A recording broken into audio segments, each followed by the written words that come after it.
सभी को जय श्री कृष्णा। पुरुषोत्तम मास महात्म कथा अध्याय 12। नारद जी बोले, जब भगवान शंकर चले गए तब हे प्रभु, उस बाला ने शोक कर क्या किया, सो मुझ विनीत को धर्म सिद्धि के लिए कहिए। श्री नारायण बोले, इसी प्रकार राजा युधिष्ठिर ने भगवान कृष्ण से पूछा था, सो भगवान ने राजा के प्रति जो कहा सो हम तुमसे कहते हैं, सुनो।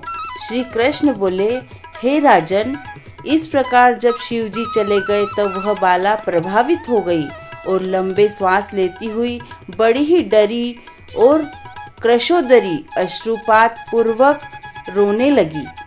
हृदयाग्नि से उठी हुई ज्वाला से जलते हुए अंग वाली वह तपस्विनी कन्या जले हुए पत्ते वाली लता की तरह हो गई। दुख और ईर्ष्या को प्राप्त उस कन्या का बहुत समय व्यतीत हो गया। जिस प्रकार चूहे के बिल में घुसकर आक्रमण करके सर्प उसे वश में कर लेता है, उसी प्रकार शोचनीय अवस्था को प्राप्त उस तपस्विनी बाला पर उस प्रभु काल ने आक्रमण कर उसे वश में कर लिया। वर्षा ऋतु में मेघ से घिरे हुए आकाश में बिजली चमक कर जैसे नष्ट हो जाती है, उसी प्रकार तपस्या से जले हुए पाप वाली वह कन्या अपने आश्रम में मर गई। उसी समय धर्मिष्ठ यज्ञसेन नामक राजा ने बड़ी सामग्रियों से युक्त उत्तम यज्ञ किया। उस यज्ञ कुंड से सुवर्ण के समान कांति वाली एक लड़की उत्पन्न हुई। वही कुमारी द्रुपद राज की कन्या के नाम से संसार में विख्यात हुई। पहले जो मेधावी ऋषि की कन्या थी, वही सब लोकों में द्रौपदी नाम से प्रसिद्ध हुई। उसी को स्वयंवर में मछली को वेद कर भीष्म, कर्ण आदि बहुत से राजाओं को तृण के समान कर क्षुभित रजमंडल दल में अर्जुन ने पांचाली को पाया। हे मुने, वही द्रौपदी दुष्ट दुशासन द्वारा बाल पकड़कर खींची गई और उसे हृदय विदीर्ण करने वाले वचन सुनाए गए। पुरुषोत्तम की अवहेलना करने के कारण मैंने भी उसकी उपेक्षा की। जब वह मेरे में स्नेह करके मेरा नाम बराबर लेने लगी, हे दामोदर, हे दया सिंधे, हे कृष्ण, हे जगतपते, हे केशव, मेरे माता पिता, भात वर्ग, बहन, भांजे, बंधु, इष्ट, पति आदि कोई भी नहीं है। हे ऋषिकेश, मेरे तो आप ही सब कुछ हैं।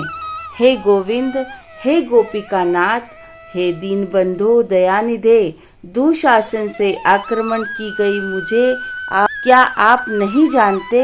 यद्यपि पहली पुकार में मैंने उसकी ओर ध्यान नहीं दिया था, पर जब दुशासन से पराभूत होकर उसने मेरा स्मरण पुनः किया, तब गरुड़ पर चढ़ शीघ्र ही वहां पहुंचकर मैंने, हे राजन, उसे बहुत से वस्त्रों से परिपूर्ण कर दिया। सदा मेरे से स्नेह करने वाली मैं ही हूँ। प्राण जिसके ऐसी सदा मेरे भजन में परायण मेरी अत्यंत प्रिया सती सखी मुझको प्राणों के समान होने पर भी पुरुषोत्तम की अवहेलना के कारण उसकी उपेक्षा करनी पड़ी। पुरुषोत्तम का तिरस्कार करने वाले का मैं पतन कर देता हूँ। यह पुरुषोत्तम मुनियों और देवताओं से भी सेव्य है। फिर समस्त कामनाओं को देने वाला वह पुरुषोत्तम मनुष्यों द्वारा तो सेवनीय है ही, अतः आगामी पुरुषोत्तम की आराधना करो। 14 वर्ष के संपूर्ण होने पर तुम्हारा कल्याण होगा। हे पांडुनंदन, जिन पुरुषों ने द्रौपदी के बालों को खींचते हुए देखा है, हे महाराज, उनकी स्त्रियों की अलकों में क्रोध से काटूंगा। दुर्योधन आदि राजाओं को यमराज के भवन को पहुंचाऊंगा। उसके बाद तुम समस्त शत्रुओं का नाश कर राजा होंगे। न मेरे को लक्ष्मी प्रिय, न मेरे को बलभद्र जी प्रिय, वैसे मेरे को देवी देवकी, न प्रद्युम्न, न सात्विकी प्रिय। जैसे मेरे को भक्त प्रिय है, वैसा कोई भी प्रिय नहीं है। जिसने मेरे भक्तों को पीड़ित किया, उससे मैं सदा पीड़ित रहता हूँ। हे पांडव, उसके समान मेरा अन्य कोई शत्रु नहीं है। उसके अपराध का फल देने वाला यमराज है, क्योंकि वह दुष्ट दंड देने के लिए भी मेरे से देखने के योग्य नहीं है। श्री नारायण बोले, श्री कृष्ण ने उन पांडु पुत्र युधिष्ठिर आदि को द्रौपदी को समझाकर द्वारका जाने की इच्छा से कहा, हे राजन, वियोग से व्याकुल द्वारकापुरी को आज जाऊंगा, जहाँ पर महाभाग वसुदेव जी, हमारे बड़े भाई बलदेव जी और हमारी माता देवकी तथा गद, साब्द आदि और आहुक आदि यादव, रुक्मणी आदि जो स्त्रियां हैं, दर्शन की उत्कंठा वाले, वे सब हमारे आगमन की कामना से टकटकी लगाकर हमारा ही चिंतन करते होंगे। श्री नारायण बोले, इस प्रकार कहते हुए देवेश श्री कृष्ण के गमन को जानकर पांडुपुत्र किस प्रकार गदगद कंठ से बोले, जिस प्रकार जल में रहने वालों का जीवन जल है, उसी तरह हम लोगों के जीवन तो आप ही हैं। हे जनार्दन, थोड़े ही दिनों के बाद फिर दर्शन हो। पांडवों के नाथ हरि हैं और तीनों लोकों में दूसरा कोई नहीं। इस प्रकार सामने ही सब लोग कहते हैं, अतः हम लोगों की हमेशा रक्षा करें। हे जगदीश्वर, हम लोग आपके भूलिएगा नहीं। हे जगदीश्वर, हम लोग आपके हैं, भूलिएगा नहीं। हम लोगों के चित्त रूपी भ्रमरों का जीवन आपका चरण कमल ही है। आप ही हमारे आधार हैं, इसलिए बारंबार हम सब प्रार्थना करते हैं। इन पांडु पुत्रों के निरंतर इस तरह कहते रहते पर श्री कृष्णचंद्र प्रेमानंद में मग्न होकर धीरे धीरे रथ पर सवार होकर चलने वाले पांडु पुत्रों को लौटाकर द्वारिकापुरी को गए। श्री नारायण बोले, इसके बाद द्वारकानाथ श्री कृष्णचंद्र के द्वारकापुरी जाने पर राजा युधिष्ठिर अपने छोटे भाई के साथ तप करते हुए तीर्थों में भ्रमण को गए।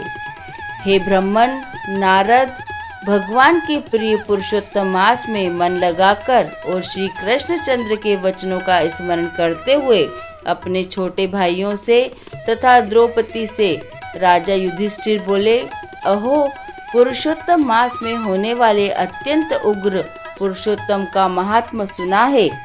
पुरुषोत्तम भगवान के पूजन किए बिना सुख किस तरह मिलेगा। इस भारतवर्ष में वह धन्य है, वह पूज्य है, वही श्रेष्ठ है जो अनेक प्रकार के नियमों से पुरुषोत्तम भगवान का पूजन अर्चन किया करता है। इस समय इस तरह समस्त तीर्थों में भ्रमण करते हुए पांडुपुत्र पुरुषोत्तम मास के आने पर विधि पूर्वक व्रत करने लगे। हे मुने, व्रत के अंत में 14 वर्ष के पूर्ण होने पर श्री कृष्ण भगवान की कृपा से अतुल निष्कंटक राज्य को प्राप्त किए।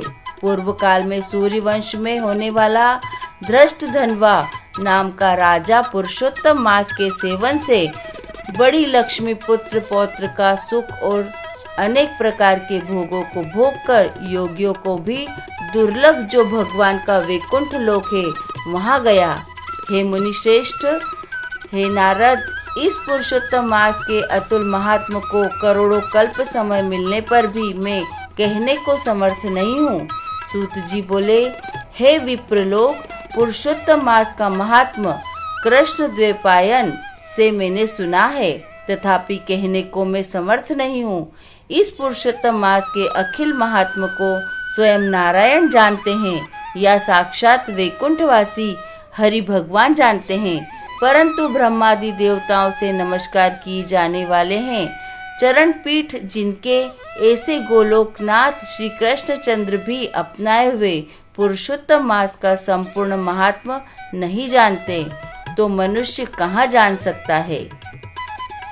बोलिए विष्णु भगवान की जय। इति श्री पुरुषोत्तम मासे महात्म्ये 12वां अध्यायः।